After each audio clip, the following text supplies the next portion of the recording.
talk is also essential because our next topic is, dapat makinig kayo because it's about government solutions to help empower SME business owners. Ladies and gentlemen, hindi ko na patatagalin. Let's all welcome Josephine J. Santiago, Information Officer 2 from IPO.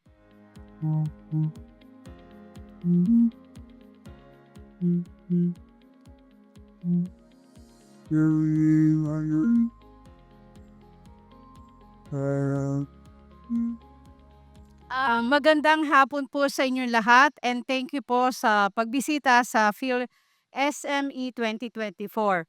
So for this afternoon, I will be discussing the IPOFIL Services and Assistance Program po natin para sa mga MSMEs po, hindi lang SMEs.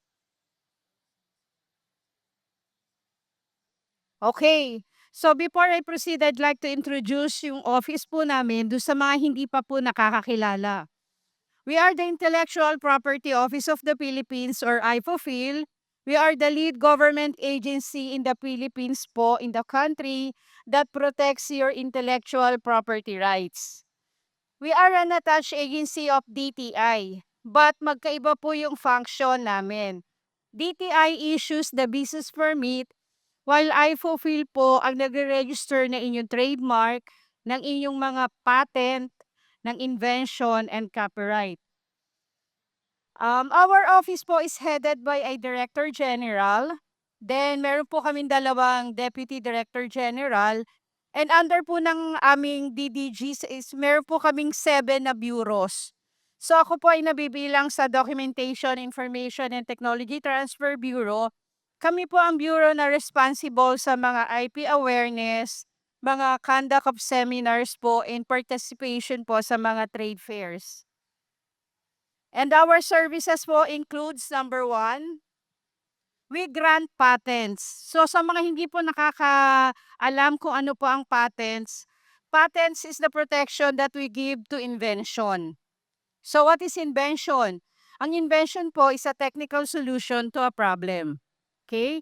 Number 2, we register trademarks, service marks, collective marks, and GIs or geographical indications, utility model, industrial designs, integrated circuits, technology transfer arrangements, and copyright.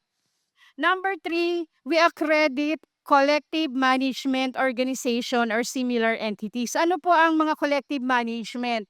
Sila po ang mga private organization na tumutulong po sa mga, halimbawa po yung mga sa music industry, meron na po silang collective management group kung saan yung mga artists po natin and performers pwede pong mag-apply ng accreditation sa kanila para po yung kanilang mga royalties po ay mabayaran ng tama. Number 4, we also do IP enforcement. Ang IP enforcement po namin is hindi po kami nagsisis ng mga product na fake, kundi kami po ay kasama lang po. We only function as observer. Meron po kami mga member na government agencies na sila po yung nagsisis ng mga product na fake and counterfeit. Number 5, we also do adjudicate administrative cases. So kapag nagkaroon na po ng mga kaso ang intellectual property, halimbawa mga infringement case po, we have a bureau in IPOFIL that hear and adjudicate mga cases. Number 6, we do IP dispute resolution. Similar lang din po siya sa number 5. Next po. Ito po yung sinasabi ko kanina na we only have visitorial power. Number 8, we coordinate with other government agencies and private sectors sa pagpo-formulate po ng mga policies on intellectual property. Number 9, we do technology transfer. Number 10, we do patent information. We offer mga patent search, lalo na sa mga big companies na gustong, lalo na nasa abroad, na gustong dalhin sa Pilipinas yung kanilang technology. So we offer mga patent searches. Number 11, meron po kami mga several publications na related sa intellectual property. Next po.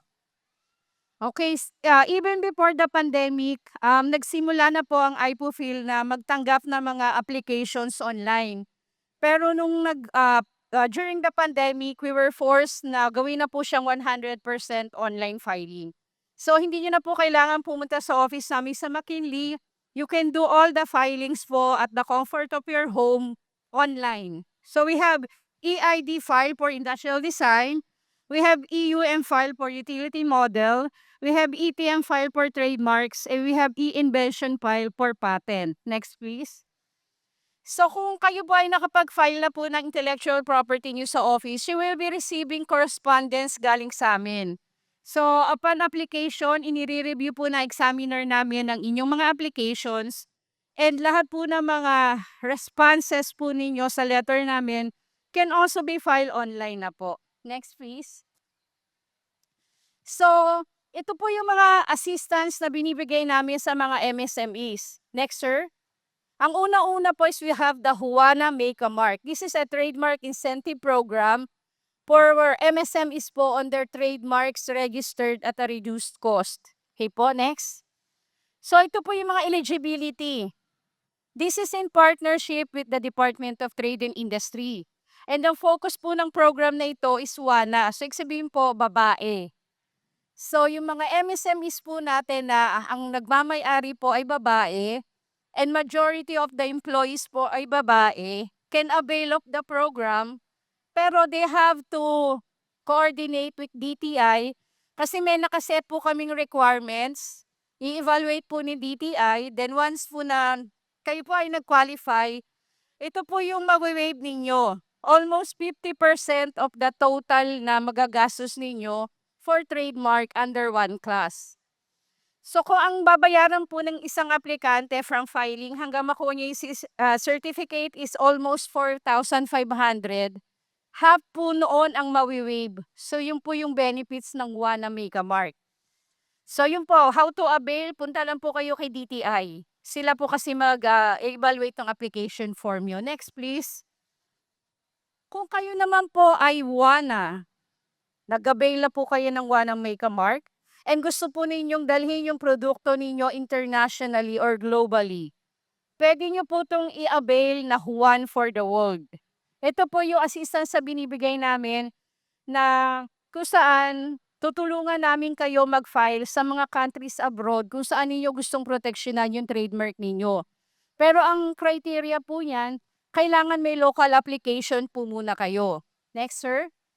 So, ang eligibility po nito, sige sir, next po.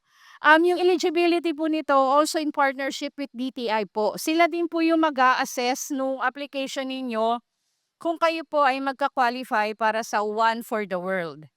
So, ang benefit nyo po, makakasave po kayo ng 2,600 na handling fee. Ano po ang advantage ng pag-a-avail ng One for the World? Unang-una po, hindi nyo po kailangan pumunta sa abroad kung saan gusto ninyong proteksyonan yung trademark ninyo. Makakasave po kayo sa airfare, sa accommodation, tapos po yung pag-hire ng lawyer. Kasi kagaya po sa atin dito sa Pilipinas, a foreigner po na nasa ibang bansa that wanted to bring their products here sa Philippines, they cannot file directly to us. So ang ginagawa po nila, kumuha rin sila ng law firm. So same as kung kayo naman po ay pupunta doon, kukuha din po kayo ng law firm para po i-process yung application ninyo abroad. Well, kung through IPO fill po yung inyong application, mapapadali na po yung buhay ninyo. Yung cost po, malaking discount na po halos yung ma-avail nyo. Next, sir. We also have the WANA Patent and WANA Design Protection Incentive Program. Ito naman po, based dun din sa kanyang title na WANA, this is for women inventors, women designer, women innovators na mga MSMEs and startup. Ang benefits po, next sir. Okay, yan din po yung mga eligibility. So through DTI pa din po, ang mawi-waive po sa invention, total of 5,161. Sa utility model, 2,787.60. Sa industrial design, 3,535. Yan po yung mawi-waive dun sa mga babayaran po ninyong application fee. So, yung ating pong program is until February 28, 2025 or until ma-reach po natin yung target na 50 inventions, 50 utility models, and 50 industrial design. Next, sir. We also have what we call the Youth Intellectual Property Incentive Program. Ito po yung incentive program na binibigay natin sa mga estudyante. Sir, next po.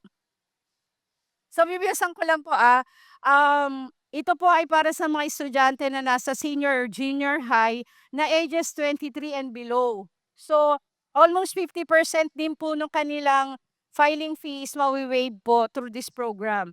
Makikita niyo po lahat ng details dito sa website namin. Next, sir. We also have the Inventors Assistance Program. Ito naman po yung nakalink po tayo sa WIPO kung saan yung mga budding inventors natin can also avail of the pre-assistance po under this program. Next, sir. Sige, next, sir. Ito po, sir, yung mga eligibility nandito naman po. So, kailangan resident po siya ng Pilipinas, meron po siyang knowledge ng IP, may potential po yung kanyang invention for commercial. Next po.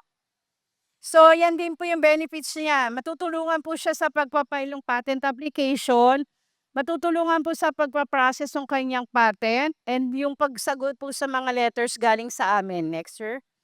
Ito naman po yung mga namin, learning programs na ino-offer namin. We have the pre-intellectual property seminar for the general public, pero matatapos na po siya kasi hanggang November lang po yan. Mag-i-start po uli yan sa February. This is every Tuesday, 1:30 to 3:30 p.m. po.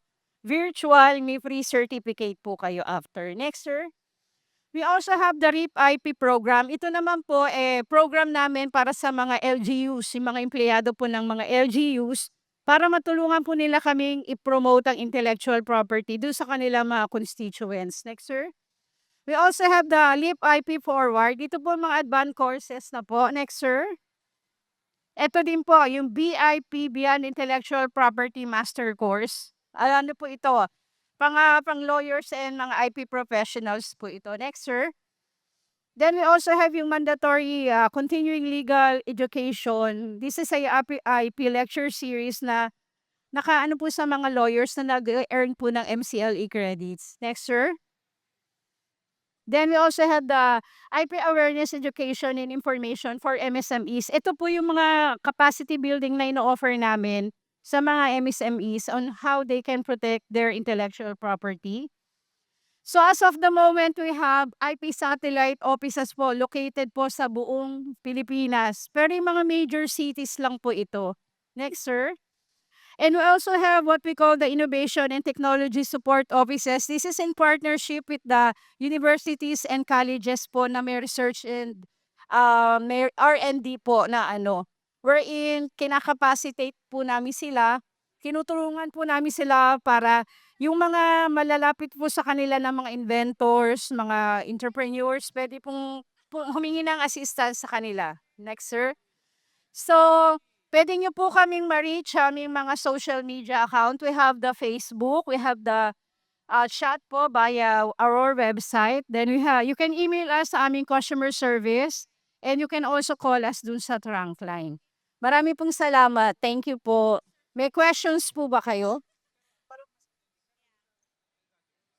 Pag may questions po kayo, nandun po ako sa table S24. Pwede ko po kayong i-assist doon para po we can accommodate more speakers. Maraming salamat po and good afternoon.